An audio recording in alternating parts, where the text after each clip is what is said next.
Welcome to our deep dive into the weaknesses of countries worldwide. Now you might be thinking, weaknesses? That sounds a bit like we're about to do a global roast of every nation on Earth. But this isn't about mocking anyone.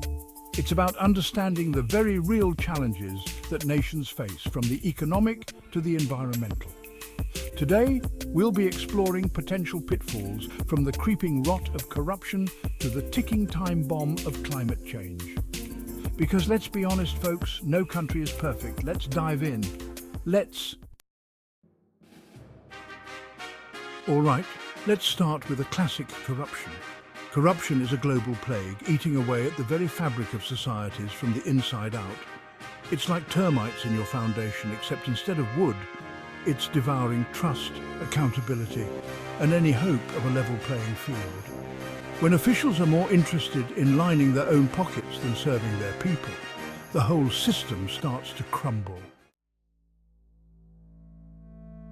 All right, let's talk infrastructure, because who needs roads, bridges, and reliable electricity anyway?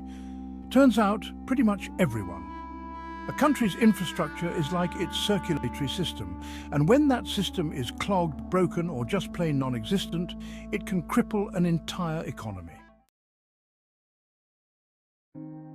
Now, let's move on to social issues. Because as much as we like to pretend otherwise, a country is more than just its GDP. We're talking about things like poverty, lack of access to education and healthcare, crime, discrimination.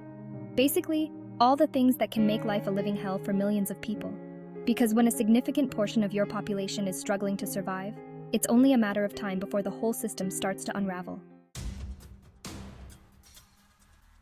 Okay, time to address the elephant in the room. Or rather, the giant melting iceberg in the room: environmental challenges. We're talking about climate change, pollution, deforestation, basically all the ways we're actively destroying the planet. Rising sea levels, extreme weather events, mass extinctions.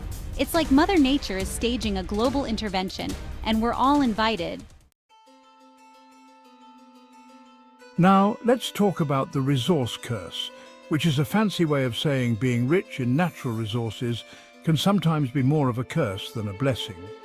When the global market for those resources takes a nosedive, their entire economy goes along with it.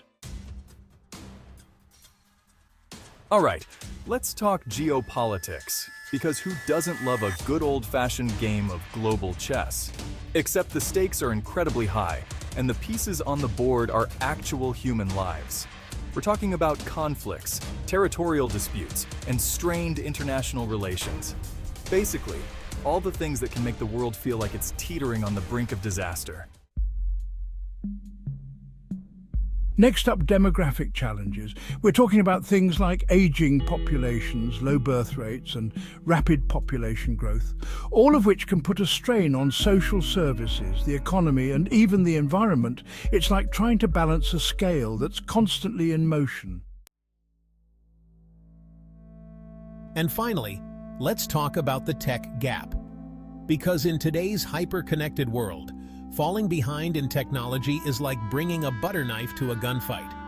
Countries that are slow to adopt new technologies or lack access to the latest innovations risk being left behind in the global marketplace.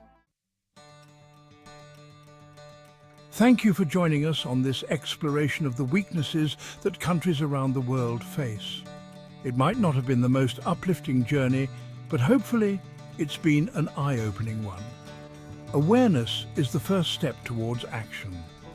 By understanding the weaknesses that nations face, we can start to have more informed conversations about the solutions, because the future of our planet depends on it.